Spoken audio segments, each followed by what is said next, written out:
Dalam video ini, saya akan terangkan cara hilangkan terus gastrik dalam 7 minggu tanpa ubatan hospital.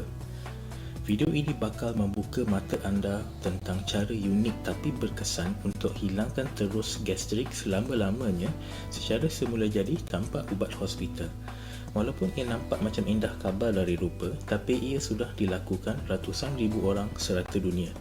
Tapi sebelum kita mula, anda perlu memahami beberapa perkara asas. Apa sebenarnya gastrik dan kenapa anda menghidapnya? Apa yang tak berkesan untuk mengubati gastrik dan apa yang menyebabkan ia lebih teruk? Dan satu-satunya cara paling berkesan untuk hilangkan gastrik selama-lamanya.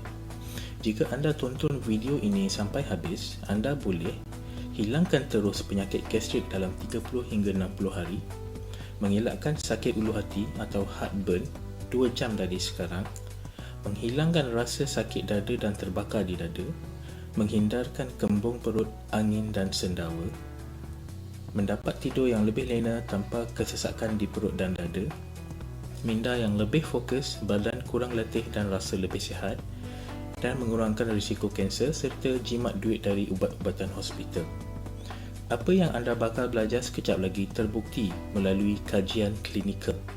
Jika anda mahu belajar cara menghilangkan terus gastrik, GERD, acid reflux atau heartburn yang anda hadapi tanpa side effect, tanpa dadah dan tanpa antacid, saya mohon baca secara terperinci.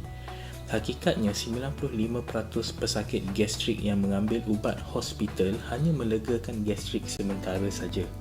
Ia bukan penyelesaian muktamad. Sudah berapa kali anda terpaksa jumpa doktor walaupun sudah diberikan ubat dan rawatan? Assalamualaikum, nama saya Faisal. Alhamdulillah, saya tiada gastrik. Tapi orang-orang yang paling hampir dengan saya adalah pesakit tegar gastrik. Walaupun saya sendiri tak tahu keperitannya, tapi saya tahu apa erti bila kawan serumah kejutkan saya pukul 2 pagi untuk dihantar ke hospital. Saya cuma boleh melihat apabila beliau berguling-guling kesakitan di atas lantai. Saya cuma boleh angguk bila beliau kata berdiri tak kena, duduk tak kena, baring pun tak kena. Cuba hendak sendawa tapi angin tidak boleh keluar. Dan saya kebiasaannya bengong. Tiada apa yang dapat saya tolong melainkan hantar dan teman di hospital saja. Tak kira berapa kali mereka jumpa doktor, termasuk doktor pakar, mereka masih kena serangan gastrik. Walaupun sudah ambil ubat, mereka tetap rasa pahit di mulut, terbakar di dada dan menyucuk di ulu hati. Mereka sangka yang penyakit mereka ini takkan boleh diubati. Mereka rasa yang mereka akan menghidap gastrik seumur hidup. Mereka putus asa dan berhenti berikhtiar. Mungkin anda pun pernah terfikir begini. Mungkin anda sedang fikirkan sekarang. Tapi saya mohon anda tangguh dulu fikiran tersebut. Teliti dulu apa yang saya kongsi di sini. Pengalaman ini dan mengkaji mengenai gastrik dan cara alternatif untuk merawatnya. Ribuan muka surat saya baca bagi memahami penyakit ini dan cara merawatnya dari perspektif perubatan dan dari sumber yang saintifik. Hasil dari kajian ini, saya telah jumpa kaedah rawatan holistik alternatif yang sudah diamalkan ribuan pesakit gastrik. Mereka sudah 100% hilang terus penyakit gastrik mereka selepas 7 minggu mengamalkan kaedah ini. Sakit ulu hati atau heartburn hilang dalam masa beberapa jam. Lain-lain sakit dari gastrik seperti sakit perut, kembung, sendawa, sakit dada dan terasa seperti kekenyangan melampau. Terus, mereka lebih rasa ringan dan bertenaga. Mereka merasai perubahan drastik di dalam kesihatan mereka secara am. Ubatan hospital seperti PPI banyak side effect. Agak pelik kan macam mana ubat yang dibekalkan doktor boleh ada side effect. Tapi siapalah saya yang mahu mencabar doktor. Jadi saya faham jika anda kurang percaya kata-kata saya. Tak apa, anda boleh sahkan sendiri fakta ini dengan mudah. Anda cuma perlu Google sahaja PPI side effects dan bacalah ratusan artikel demi artikel yang wujud. The Harvard Medical School pun menyatakan doktor-doktor sedia maklum yang PPI boleh menyebabkan wujudnya banyak gastrin, satu hormon penting bagi perut.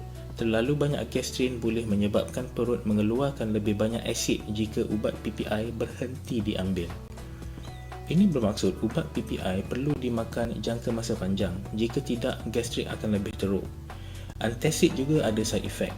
Jika anda cari di Google, anda akan dapati ratusan artikel saintifik mengenai antacid yang boleh menyebabkan darah tinggi, sakit kepala, lemah otot, pertambahan toksik dalam badan, kesan negatif pada sistem kardiovaskular, komplikasi neurologikal dan lain-lain side effect.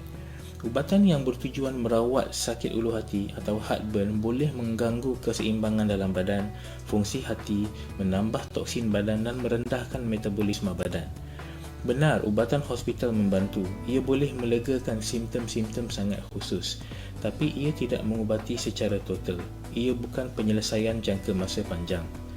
Mengikut kajian saya, ada 3 kunci utama jika anda mahu bebas dari penyakit gastrik. Kunci pertama, ada kaitan rapat antara makanan dan gastrik. Tapi makanan bukan satu-satunya penyebab. Ada beberapa penyebab gastrik lain yang saya akan terangkan sekejap lagi. Anda mungkin sangka yang anda hanya perlu elak makanan tertentu, tapi yang tak biasa anda dengar adalah anda harus makan benda penting tertentu. Dan yang ini mungkin anda belum pernah dengar. Anda harus makan kombinasi makanan tertentu tanpa dicampur-campur dengan makanan yang tidak sesuai dimakan bersama. Baik, kita tengok dulu makanan yang harus dielak. Ada 2 kategori makanan yang mesti dielak.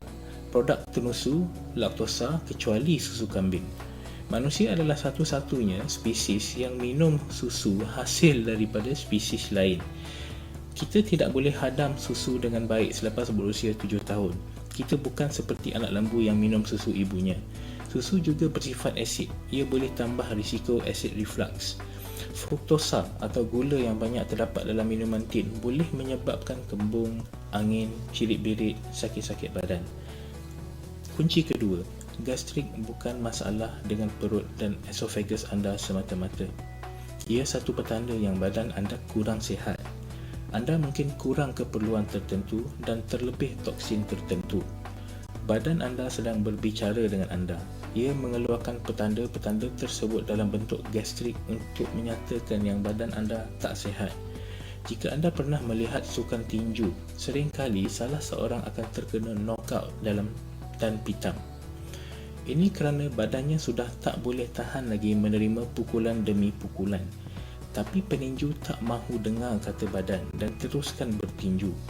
Oleh itu, badan buat keputusan sendiri untuk pitam bagi melindungi dirinya dari lebih banyak kerosakan. Anda perlu dengar dan perhati apa yang badan anda cuba bisik. Anda perlu berusaha untuk mengamalkan kehidupan yang lebih sihat dari segi pemakanan, spiritual, mental dan fizikal. Kunci ketiga, anda mesti faham apa yang menyebabkan gastrik dan kenapa anda menghidapnya.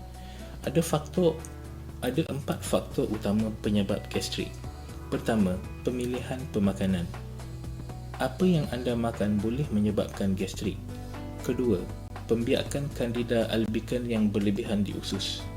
Ketiga, terlalu banyak toksik dalam badan. Keempat, stres, tak cukup tidur dan obesiti. Mungkin anda pandang remeh tentang kaitan stres dan gastrik, tapi cuba lihat beberapa artikel saintifik ini. Heartburn secara am tidak begitu berbahaya, tetapi heartburn dan stres boleh menyebabkan ulcer dan ulcer boleh jadi berbahaya. Atau artikel ini, mengikut beberapa kajian dan survey, stres boleh menyebabkan sakit ulu hati atau heartburn. Dan artikel ini, stres mengubah aliran darah dalam badan. Bila badan stres, ia mengalirkan lebih banyak darah ke otot, lengan, kaki dan kurang darah pergi ke perut. Ini menyebabkan makanan lambat hadam dan berada dalam perut dalam jangka masa lebih lama. Itulah dia 4 faktor besar yang menyebabkan gastrik. Anda boleh dapatkan penerangan terperinci bagi setiap faktor tadi sebentar lagi. Tapi sebelum itu, apakah makanan yang patut anda elak? Lemak. Ada lemak yang mengubati, ada lemak yang membunuh. Bagi pesakit gastrik, terlalu banyak lemak boleh menyebabkan acid reflux. Anda mesti letak matlamat untuk cuma ambil 30% lemak yang baik dari jumlah makanan yang diambil. Ingat ya, lemak baik bukan lemak jahat. Lemak jahat adalah makanan bergoreng dengan minyak sawit, margarin, krim, mayones dan keju. Jika anda makan terlalu banyak makanan berasid seperti burger, makanan bergoreng serta makanan susah dihadam, makanan ini juga menghasilkan asid. Lemak yang bagus adalah minyak zaitun dan minyak ikan. Okey, apa lagi yang harus dielak? Makanan pedas dan berempah. Anda juga mesti elak makanan pedas, terutama bila perut kosong. Kebanyakan rempah ratus yang boleh menyebabkan acid reflux adalah bawang putih, cili, kari, lada hitam dan bunga cengkeh.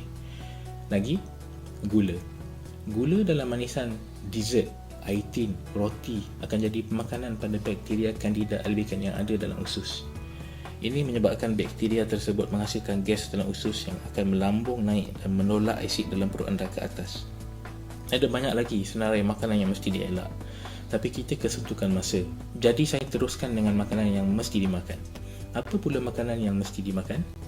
Fiber. Makanan fiber tinggi akan bantu serap dan mengeluarkan toksin. Ini akan mengelakkan banyak penyakit. Ia memudahkan anda buang air, mengeluarkan ulcer, mengawal gula badan dan mengurangkan berat badan. Anda perlu makan fiber yang larut air dan yang tak larut air. Fiber yang larut air adalah oatmeal, buah dan sayuran. Fiber yang tak larut air adalah wheat bran, kulit buah dan sayuran dan kulit wijan. Makanan tenusu seperti susu, keju dan juga daging tidak mempunyai fiber langsung. Anda mesti juga makan makanan yang membersihkan usus dan perut. Buah-buahan, sprout, bayam, bell pepper, celery, lettuce, asparagus, brokoli, ini semua sayuran yang membersihkan usus. Wheatgrass adalah sejenis superfood. Ia boleh mengubati gastrik dalam masa yang singkat jika dimakan setiap hari atau hanya beberapa kali seminggu. Saya faham anda tentu fikir susahnya nak mencari dan nak beli makanan ni. Jangan risau dulu.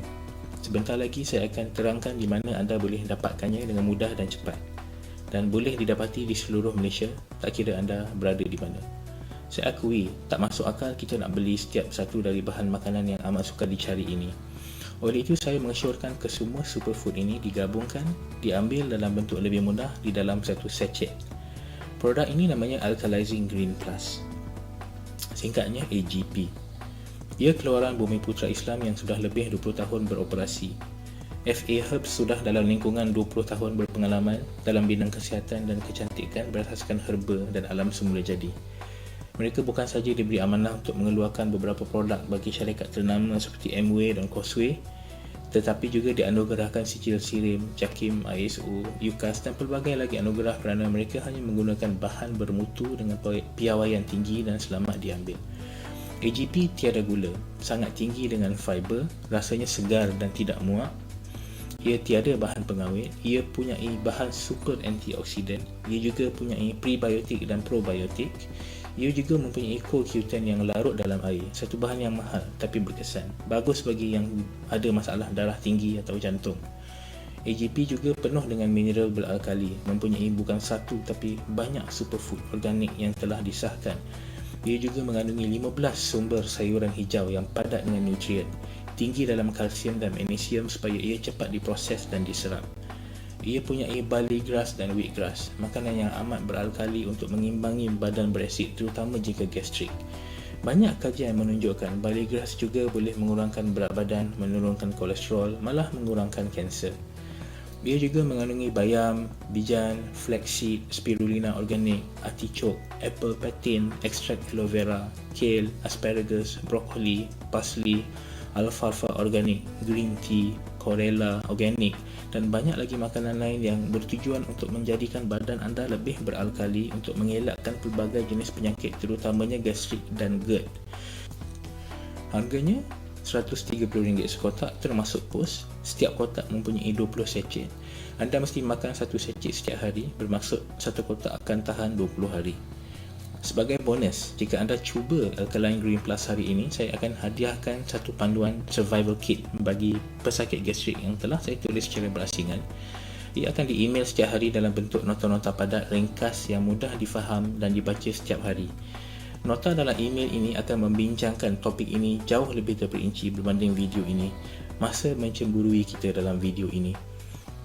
Saya akan kongsi makanan-makanan yang harus dielak secara khusus, makanan yang harus dimakan secara khusus, kombinasi makanan yang harus diambil, cara melemahkan kandida supaya ia lebih mudah dihapuskan, cara menghapuskan kandida dengan cepat dan berkesan, cara mengeluarkan toksik dalam badan, cara menjaga tabiat pemakanan. Saya harap anda boleh cuba Alkaline Green Plus hari ini. Ini pengalaman salah seorang pelanggan kami yang baru pertama kali mencuba AGP. Beliau mengelak gastrik. Katanya, saya dah cuba, ada perubahan dengan lambung saya dah tak takut lagi makan pedas dan minum yang bergas. Jadi saya minta diskaun untuk pembelian yang kedua dan seterusnya. Seluruh bandar Bintulu saya cari AGP tapi tak ada. Memandangkan saya jauh, saya minta diskaun untuk pembelian lebih dari satu. AGP the best. Secara klinikal, ia sudah terbukti berkesan untuk ratusan ribu pesakit gastrik seluruh dunia. Bagi membuktikan keyakinan kami dengan produk ini, saya akan serahkan jaminan wang. Jika anda rasa AGP tak membantu anda langsung, anda boleh tuntut wang kembali 100%. Anda cuma perlu kembalikan baki sachet yang produk yang masih belum digunakan. Okey, dah bersedia untuk cuba? Cara pembeliannya